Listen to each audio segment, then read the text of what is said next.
Claire flipped on the TV, not bothering to surf the channels for anything captivating.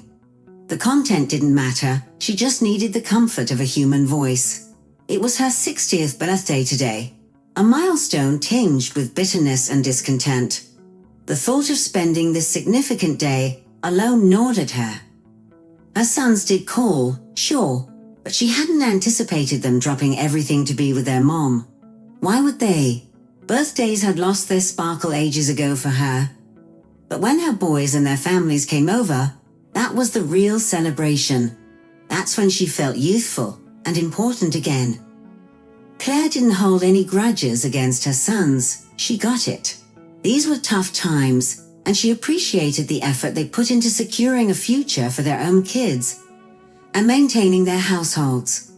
That was the way she had raised them. Plus, their father had always been their role model until he took off with another woman. By then, her sons were already grown and living on their own. 7 years had passed since that mess. Claire, or Tanyushka, as she was often called, had met Cole on a bus. It was an odd twist of fate, since her mother always insisted that respectable girls didn't meet strangers on public transport. Likewise, meeting someone on the street was just as frowned upon. But where you were supposed to meet someone, her mother never quite clarified.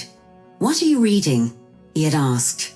What a rude man, Claire thought, feeling irritated by his forwardness. She turned to gaze out the window, determined to ignore him. Yet he persisted, following her as she got off the bus at her stop. That's how their story began, despite all of her mom's warnings. They dated for an entire year before tying the knot. We temporarily stayed with his folks until he secured a service apartment. By then, she had welcomed 2 boys into the world, Cole and Sasha. Claire slowly began adjusting to independence. Fortunately, her mother-in-law was there to guide her through the intricacies of household management and financial planning. After her pregnancies, Claire noticed she had gained weight. Observing her fuller figure in the mirror, she felt increasingly self-conscious.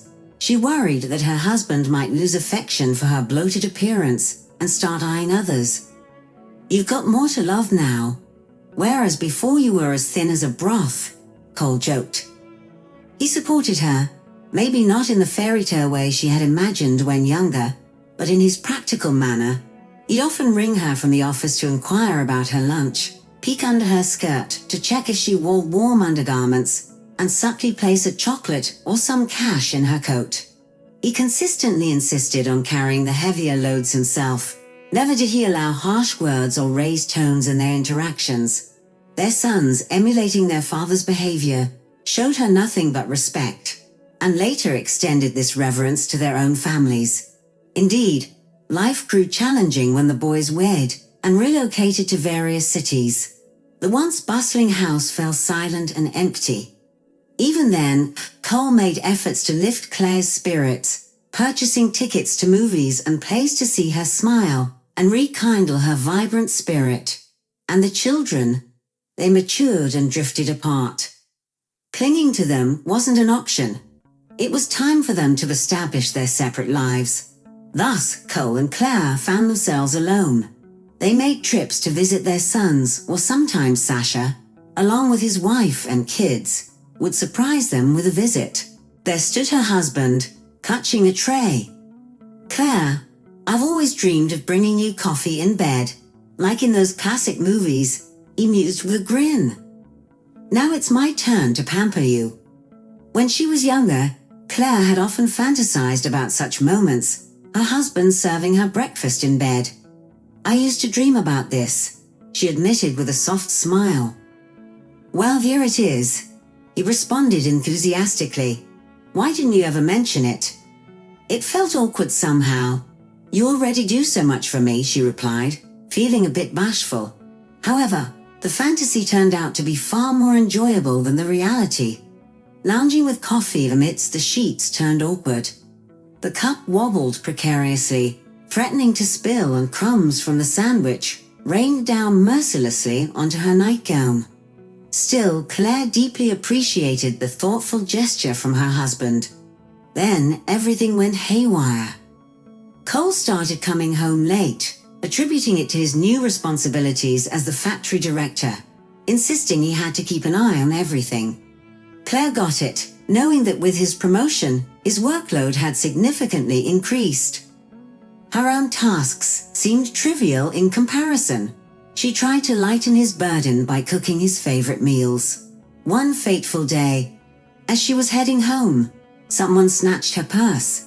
In an instant, her apartment keys, phone, and money vanished. Thankfully, her travel card was safe in her pocket. Desperate, she decided to visit Cole at work, only to be told by the guard that Cole had already gone home. But as she turned to leave, she overheard a hushed conversation behind her. Why would he need the old bat now? He's busy with his young mistress. Those words hit Claire like a ton of bricks. She couldn't fathom that such gossip would ever be about her Cole. As she was jostled about on the bus, a chilling memory of how her husband's behavior had shifted clouded her thoughts. The affection and tenderness had evaporated. She attributed his crankiness to sheer exhaustion. Could he truly be involved with another woman? Why speculate, she concluded. I'll just confront him. Deep into the night, Claire waited in the courtyard for her spouse. When he finally pulled his luxury car up to the entrance, she approached and candidly inquired if he had a mistress. Without beating around the bush, Cole admitted he had fallen for someone else. A young, intriguing woman. Should I pack up and leave your apartment now?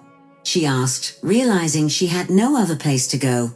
Taken aback, Cole responded, No, it's your place. I don't want anything from you. I only wish to keep the car and take my belongings, if that's all right. She agreed. He gathered his things and departed, and it felt like her entire world had shattered into tiny fragments. Everything seemed unchanged. Job, home, kids. Yet an emptiness gnawed at her insides, leaving her feeling lost. Perhaps her sons sensed something was amiss. Both called the next day, and over the weekend, they visited her. Remember, your father left me, she stated firmly, noticing their anger. He's still your father. The boys hung their heads. They made their own choice. They would answer his calls, but refused to meet his new wife. Time crawled by with long, dragging days and sleepless nights. Claire retired, and seeing her loneliness, the children urged her to live with them. Why be a burden on someone else's family? She thought, and continued her routine, revisiting her old job and returning to her vacant apartment. Claire eyed the TV screen before hitting a button on the remote, plunging the room into a profound silence. It was bedtime. The sudden chime of the doorbell startled her. Who on earth could it be at this hour? There stood Cole. Can I come in? He queried hesitantly, avoiding direct eye contact. Sure, it's your home too, she responded with a casual shrug. Apologies for showing up so late. I couldn't bring myself to ring the bell earlier, he admitted. Why? Afraid I'll bite, she joked. No, it's just complicated to put into words, he stammered. Cole, we haven't crossed paths in 7 years. What's there to explain? Want some tea? She offered. Only if you'll pour it. He nodded appreciatively. Of course. Come on in, she encouraged him. As he shrugged off his jacket, it revealed a baggy sweater emblazoned with Mickey Mouse. Is this your new work attire? She teased. Work? Oh, Claire, I don't go there anymore. They retired me yesterday. Now it's job hunting time, he revealed, smiling faintly. You'll learn something new, as long as you're determined, she assured him. Cole sat down, absently stirring his tea. Over the past 7 years, he changed remarkably, from a robust presence to a shadow of his former self. No fights with the wife, she ventured. No squabbles. Just left, he murmured, finally meeting her gaze. Heartache from betrayal stings, doesn't it? She subtly acknowledged his pain. Yeah, you know it well. The lingerie in the closet is still put away neatly. Good night, he said softly. Couldn't we chat a bit longer? he appealed, his voice barely above a whisper. No, Cole. I have work tomorrow. At our stage in life, we need our beauty sleep, she replied firmly. How about tomorrow then? He suggested hopefully. Claire shut the door to her room, contemplating what tomorrow would bring. It seemed like a perfect moment to shake things up in her life. How much longer could she endure her solitude? Without hesitation, she grabbed the phone and punched in Cole's digits. Son, she began, your proposition has been lingering in my mind. Tomorrow, I'll pen my letter of resignation and join you. No more loneliness, it's high time for a fresh start. Besides, with another little one on the way, my support won't go to waste. With newfound determination, Claire retired to her bed, experiencing a rare sense of tranquility as she drifted off into a deep slumber. Words fail to express how grateful I am for your attentive ears. Don't forget to hit that subscribe button and show some love with those thumbs up. Stay tuned for more captivating content. Farewell for now.